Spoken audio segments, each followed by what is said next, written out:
Berjumpa kembali bersama saya Sandro Jabrik, wong ganteng sak donya. Mohon untuk tidak menyebutkan nama dan identitas dalam perobrolan ini karena perobrolan ini saya naikkan dalam konten YouTube. Gimana Mbak E? Mas, aku meh takon. Aku kan kontrak kan 2 tahun. Siap.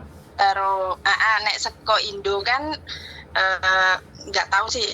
Yo aku sih dhisik tau ning kene suwi, cuman kan iki kan aku seko Indo ngono lho. Bahasa Indonesia Mbak, bahasa Indonesia. Mohon pakai dimaafkan. bahasa Indonesia. Mohon dengan bahasa Indonesia. Gimana? Nah, kan aku ikut majikan ini kan baru gitu kan. Nah, dek visaku itu kan tetap ditulis 2 tahun kan. Tapi dek sana aku pas bulan 9 tanggal 14 itu disuruh cutkeng gitu ke Makau. Tapi pas waktu itu kan aku ngomong sama majikanku, Dadai ini kok visanya setahun disuruh cutkeng, aku perlu cutkeng apa enggak gitu kan. Terus majikanku telepon ke agent, jarine agent ngomongnya nggak usah cutkeng, nggak apa-apa ngono lho Mas. Lah terus kan bulan 8 ini kan saya disuruh cuti sama majikanku. Yang jadi pertanyaan, aku kan nggak cutkeng. Lah ini nanti kalau saya cuti bisa apa enggak gitu loh. Oke, ini adalah masalah cutkeng, masalah cuti. Tapi pada intinya sampean ini mau cuti kan? Iya, mau cuti. Kalau menurut saya, kalau pertanyaannya cuti ya boleh nggak? Apapun masalahnya, apapun persoalannya, majikan sampai bolehin, ya sudah cuti. Oh, cuti. Ya. Oh enggak Mas, takutnya nanti di Indonesia itu kok kan itu ada lembaran yang gede tuh 1 tahun suruh cutkeng, tapi saya kan nggak cutkeng, tapi ada lembaran yang kecil juga tuh yang visa 2 tahun itu. Takutnya nanti di Indonesia mau balik ke sininya itu ribet gitu loh Mas. Sekarang gini, yang sampean tunjukkan jangan yang kecil. Yang kecil simpan aja. Nggak usah ditempelin di paspor sampean. Ya. Tapi yang sampean bawa adalah visa yang 2 tahun yang putih. Oh, visa yang 2 tahun yang putih. Pokoknya berarti yang setahun itu nggak usah ditunjukin di imigrasi Indonesia pas waktu mau kesini gitu. Mbak, saya tak ngomong, sampean dengerin dulu bisa nggak? Bisa. Ya, jadi saya jangan dipotong, biar sampean paham. Kan sampean bertanya nih sama saya ya. Oke, saya tak ngomong dulu, biar sampean jelas. Apapun ceritanya, juking, extend, dan sembarang kalir semuanya bla bla bla bla. Visa sampean itu akan terhitung 2 tahun dari saat visa dikeluarkan. Oke. Nah, sampean mau cuti, syarat sampean cuti, majikan sampean mengizinkan sudah beres.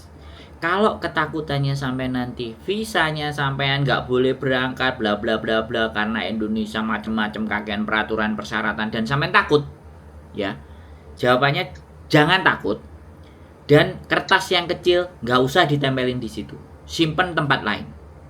Jadi biarkan di paspor hanya ada kontrak sampean dan visa sampean yang putih sama KTP sampean di Hong Kong. Wes. Sampean mau ngomong apa silakan. Enggak, tanya itu aja Mas gitu. Sebabnya kan waktu itu telepon agent kan agentnya kayak nggak ngerespon gitu loh. Kan daripada nanti telepon agent juga nggak direspon, kan nanya ke Mas Sandro gitu. Ya makanya tak jawab begitu. Terus yang kedua, jangan pernah punya rasa takut. Ya, sampean harus berani. Ya. Tapi karena takut itu karena orang Indonesia sukanya nakut-nakutin biar sampean keluar uang. Bisa dipahami. Kontrak sampean 2 tahun ya 2 tahun. Pulang ke Indonesia di tengah sekali, 2 kali, 3 kali, yang penting majikan sampean nge-CC. Ya kan? Majikan sampean masih mau sama sampean. Kalau mereka ngeyel. Nah, ini kan kalau kita berandai-andai nih. Karena sampean kan isinya takut nih. Ya. Takut itu kan karena sampean enggak ngerti tuh aturannya. Boleh nggak saya ngomong kayak gitu? Terus agent sampean nggak jawab. Makanya sekali lagi simpen yang kecil-kecil itu tidak di paspor, yang dibawa adalah kontrak dan visa yang warna putih, itu yang nempel ke paspor, terus KTP-nya sampai Hongkong. Ya, saya kontrak 2 tahun. Ya, kalau dia mau menanyakan apapun ceritanya, dan saya lagi cuti, ini nomor HP majikan saya, ini dokumen saya. Kamu nggak percaya? Silahkan telepon majikan saya. Jangan larang saya untuk tidak bisa terbang. Persyaratan saya untuk terbang sudah jelas semuanya. Ada visa saya, ada paspor saya, ada kontrak kerja saya. Ya, ada KTP saya. Anda tidak bisa menghalangi saya terbang, bisa dipahami. Harus dilawan. Kalau perlu di video. Kalau ada orang yang menghalangi sampai terbang, bisa dipahami. Paham. Jadi jangan sampai ketakutan. Ya, kalau dia melihat sampai takut, itu kesempatan. Ya, kita kan, saya nggak perlu bahas bangsa kita kan. Kita kan nggak perlu bahas peraturan negara kita kan. Ya, visa sampean ada, kontrak kerja sampean jelas, ya kan.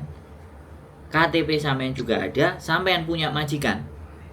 Ya, itu sudah lebih dari cukup untuk persyaratan sampean terbang.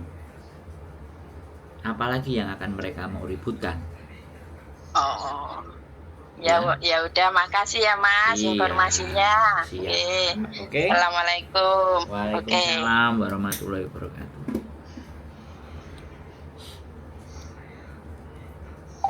Oke ya teman-teman semua ya, sekali lagi ketakutan.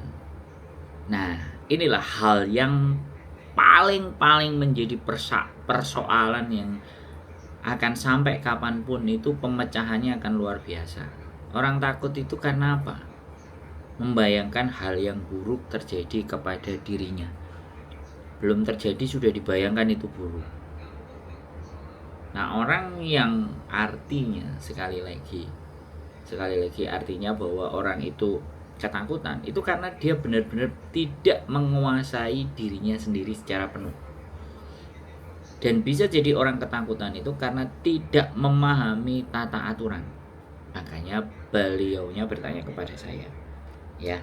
Makanya untuk menghindari rasa takut, banyak-banyaklah untuk belajar dan melihat sesuatu yang sampean anggap bahwa aku nggak ngerti ini, aku harus belajar ini.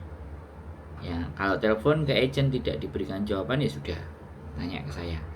Saya hanya bisa memberikan jawaban yang saya mampu dan yang saya bisa. Jadi saya rasa seperti itu buat teman-teman semuanya. Jadi sekali lagi jangan pernah ada rasa takut, tapi galilah, cari tahulah rasa takutnya ada di mana. Ayo kita bereskan rasa takut itu, kita betulkan, kita benahi supaya menjadi pribadi yang gak takut. Keep stay tune my YouTube channel and see you next video. Bye bye.